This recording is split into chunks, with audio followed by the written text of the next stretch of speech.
اچھا، اب ایک اور بڑا مسئلہ ہے آج کل جس کو ہم اس چھوٹی سی آڈیو میں ڈسکس کرنے کی کوشش کریں گے کہ ہوتا یہ ہے کہ لوگ صوفیاء کرام سے بہت دور رہتے ہیں، تو ان کی تصویر اپنے پاس رکھ لیتے ہیں، شیخ کی تصویر دیکھتے ہیں، اور کبھی کوئی کام کرنے سے پہلے بھی دیکھ لیتے ہیں، دن میں بھی دیکھ لیتے ہیں، تو بعض لوگ اس پہ اعتراض اٹھاتے ہیں۔ تو اب ذرا اس بات کو سمجھنے کی کوشش کریں کہ اس کا تھاٹ پروسیس کیا ہے، وہ ایسا کیوں کرتے ہیں یا اس نے ایسا کرنے کا کیوں کہا جاتا ہے۔ کچھ لوگ تو اگین بدعت کرتے ہیں، غلو کرتے ہیں، لیکن اصل وجہ کیا ہے؟ تو مراد یہ ہوتا ہے کہ مرشد کی سورہ مبارکہ کو اپنے خیال میں یا دل میں یا عالم فکر میں یا نگاہ میں رکھ لیا جائے۔ تو یہ کوئی بھی صورت ہو سکتی ہے، تصویر دیکھنا لازمی نہیں ہے، خیال ذہن میں ہو سکتا ہے، دل میں ہو سکتا ہے، عالم فکر میں ہو سکتا ہے، یا ان کو نگاہ میں رکھ لیں۔ پھر اپنی صورت کی، اپنے شیخ کی جو صورت ہے اس کو تصور کریں اور شیخ سے یوں رابطہ قائم کریں، یوں ان سے تعلق پیدا کریں، اور اسی کو صوفیاء کرام فنا فی الشیخ کہتے ہیں۔ اچھا، مشائخ طریقت رحمۃ اللہ علیہ نے فرمایا کہ رابطے کا طریقہ بہت ہی قریب کا راستہ ہے، اور اسی لیے فرماتے ہیں کہ اللہ تعالیٰ کے ساتھ صحبت رکھو، اور اگر تم یہ نہ کر سکو تو ان لوگوں کے ساتھ صحبت رکھو جو اللہ کے ساتھ صحبت رکھتے ہیں۔ تو اب کبھی ہم اتنا دور رہتے ہیں، اب ہم یہاں امریکہ میں رہتے ہیں، ہم امریکہ کے کسی چھوٹے سے گاؤں میں رہتے ہیں جہاں تو سوال ہی پیدا نہیں ہوتا کسی مشائخ، کسی شیخ، اپنے استادوں سے ملنے کا، تو پھر یہی ایک صورت رہ سکتی ہے اللہ والوں سے تعلق رکھنے کی کہ انہیں دیکھ لیا کریں، انہیں سوچ لیا کریں، انہیں فکر میں رکھ لیا کریں۔ تصویر دیکھنا کوئی ضروری نہیں ہے اس ضمن میں، یہ ایک طریقہ ہے، یہ ایک واحد طریقہ نہیں بلکہ ایک آسان طریقہ ہے کہ اللہ والوں کے ساتھ رابطہ قائم رکھنے کا۔ اچھا، اور چونکہ اللہ تعالیٰ سے اصل مقصد اللہ کی رضا جوئی ہے اور کچھ نہیں ہے، اس سے زیادہ اس تعلق کی اور کوئی اصل نہیں ہے کہ اللہ تک پہنچنے کے لیے اللہ والوں کا تصور کر لیتے ہیں۔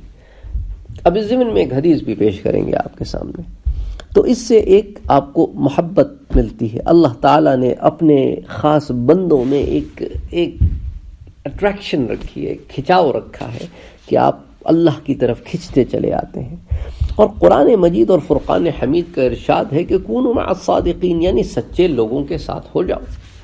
اچھا، مشائخ کہ اس قول کا مطلب یہ کہ پہلے تو فنائے نفس اور فنائے قلب کو حاصل کر، اگر یہ نہ ہو سکے تو ان لوگوں سے تعلق پیدا کر جو کہ دونوں جہاں کے تعلق سے چھٹکارا پا کر اللہ کے ہو گئے ہیں۔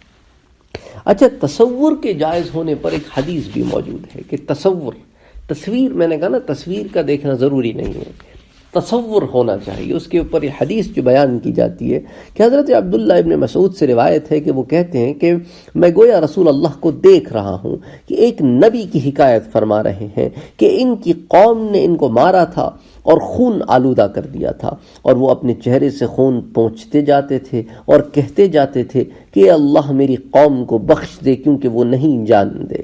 اس روایت کو امام بخاری اور امام مسلم نے روایت کیا ہے، تو یہ متفق علیہ حدیث ہے، صحیح احادیث کے درجۂ اولا کی حدیث ہے، مشکات شریف میں روایت کی ہے۔ اگرچہ اس اثر میں تصور شیخ کی زائد خصوصیات اور اس کی غرض کا کوئی ذکر نہیں ہے، مگر اس تصور کی نفس حقیقت یعنی غائب کی طرف مثل حاضر کی خیالی نظر سے دیکھنا، یہ صاف ظاہر ہے کہ جب یہ روایت عبداللہ ابن مسعود نے حضور صلی اللہ علیہ وسلم کے بارے میں بیان کی اور یہ طائف کا ذکر کیا، تو انہوں نے کیا کہا؟ انہوں نے کہا کہ گویا حضور کو دیکھ رہا ہوں، یعنی کہ گویا وہ چیز میری آنکھوں کے سامنے ہے، تصور کرتا ہوں جب یہ بیان کر رہا ہوں آپ کے سامنے۔ تو بہرحال یہ ایک بیسس ہے اس عمل کی۔ اچھا، اس کے علاوہ بھی وہ کہتے ہیں کہ نماز میں کعبہ ظاہری طور پر تو نظروں سے اوجھل ہوتا ہے، مگر انسان خیال کرتا ہے کہ میں کعبے کی طرف رخ کر رہا ہوں، اور اس کی تمام کانسنٹریشن جو ہے وہ اللہ عز و جل کی ذات کی طرف ہوتی ہے، حالانکہ اللہ کی ذات کا مشاہدہ ہم نہیں کر سکتے اپنی ظاہری آنکھ سے، لیکن ہم ذہن میں اس بات کو خیال میں رکھتے ہیں۔ اب حدیث جبریل بھی تو موجود ہے نا کہ اللہ کے رسول صلی اللہ علیہ وآلہ وسلم نے یوں بیان کیا کہ احسان کیا ہے؟ تو آپ نے یہ کہا کہ احسان یہ ہے کہ اللہ کی یوں عبادت کرو کہ گویا تم اپنے رب کو دیکھ رہے ہو، گویا تم اپنے رب کو دیکھ رہے ہو. ویسے تو نہیں دیکھ سکتے لیکن یہ تصور ہے، اور اگر ایسا نہیں کر سکتے، اگر مقام میں معرفت میں وہاں نہیں پہنچے ہو، تو یہ خیال کرو کہ تمہارا رب تو تمہیں دیکھ ہی رہا ہے. تو اس حدیث میں بھی ذہن کو غائب کی طرف مثل حاضر کے خیالی طور پر تصور میں لانا ثابت ہوتا ہے.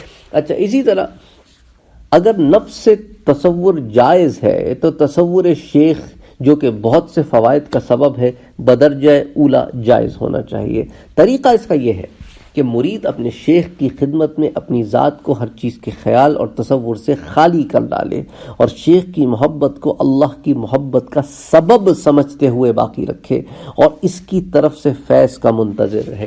تو نیت اور عقیدہ بہت ضروری ہے.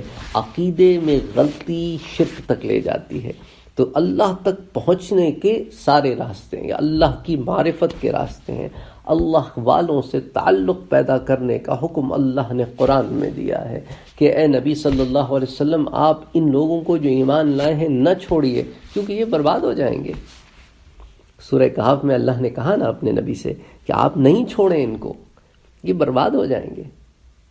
تو بہرحال تو جو صحبت نبی ہے وہ صحابہ کے لیے آف کورس اولین صحبت تھی، اور صحبت صحابہ تابعین کے لیے، صحبت تابعین تبع تابعین کے لیے، اینڈ سو فورتھ. تو یہ ایک تصور ہے جو ذہن میں رکھا جاتا ہے کہ خدا کی معرفت کے لیے اللہ والوں کے تھرو ہم جائیں گے. تو اگین میں وہی بات کرنا چاہ رہا ہوں کہ تصویر کا دیکھنا شرط نہیں ہے، تصور کا ہونا شرط ہے. اور تصور اگر ہے تو عقیدہ یہ ہونا چاہیے کہ اللہ کو پانا چاہتا ہوں اور اللہ والوں سے فیض حاصل کرتا ہوں. تو اپنی دونوں آنکھیں کھلی یا بند رکھے، اس میں کوئی شرط نہیں، اور شیخ کی دونوں آنکھوں کے درمیان ٹکٹکی لگائے، اور جب فیض کا ظہور ہو تو اطمینان قلب کے ساتھ طلب کریں اور حفاظت کریں. اگر شیخ جسمانی مسافت کے لحاظ سے دور ہے، یہ تو تب عمل ہے نا جب سامنے بیٹھا ہے. اگر شیخ جسمانی مسافت کے لحاظ سے دور ہے تو پھر اس کی صورت اپنی دونوں آنکھوں کے درمیان محبت اور تعظیم کے طور پر خیال کرتا رہے تو یہ صورت بھی وہی فائدہ دے گی جو ان کی صحبت ملتا تھا. اور جذب کمالات بھی اسی محبت سے حاصل ہوتا ہے. اور بس اوقات تو ایسا ہوتا ہے کہ سالک جو سلوک کی راہ پہ چلتا ہے اپنی شیخ کی محبت سے مغلوب ہو کر اس کے افعال و حرکات بھی اپنے اندر محسوس کرنے لگتا ہے. اور بعض مرتبہ تو مرید کی ذات سے انا شیخ کی آواز آنے لگتی ہے. حضرت امیر خسرو رحمۃ اللہ علیہ اپنے شیخ کے لیے لکھتے ہیں، اس کلام خلاصہ یہ ہے اس کلام کا کہ مرشد کے ساتھ رابطہ اور محبت عمدہ نعمت ہے کہ یہ ربط قلب بالشیخ کی حقیقت شیخ سے محبت کا زیادہ ہونا ہے، کیونکہ اس سے برکات و انوار میں زیادتی ہوتی ہے. اور اس کی صورت شیخ کا تصور ہے جو محبت الہی کا بھی ذریعہ بنتی ہے، اور اس سے وسوسے بھی دور ہوتے ہیں.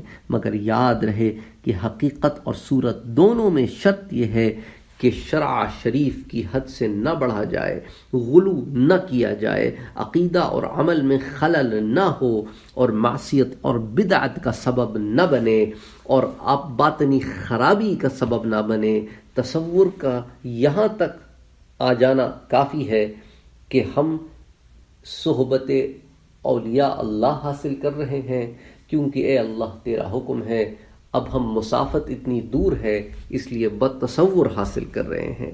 پھر اللہ سبحانہ و تعالی اس بات پر قادر ہیں کہ وہ اس فیض کو آپ تک کیسے پہنچاتے ہیں، اور پہنچتا ہے.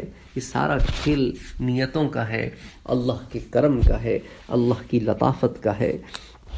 بعض عارفین تو فرماتے ہیں کہ جس میں مجاز سے مراد عارف کامل کی صورت کا تصور ہے کہ المجازۃ قنطرۃ الحقیقہ، کہ مجاز جو ہے وہ عارف کامل کی صورت کا تصور ہے. اور بعض اولیاء کرام کا ارشاد ہے کہ جس طرح صورت محمدی علیہ افضل الصلاۃ و اکمل التحیات مظہر ذات ہے، اس طرح صورت شیخ کامل بھی مظہر ذات ہے جو اس کی شان شایع کے مطابق ہے.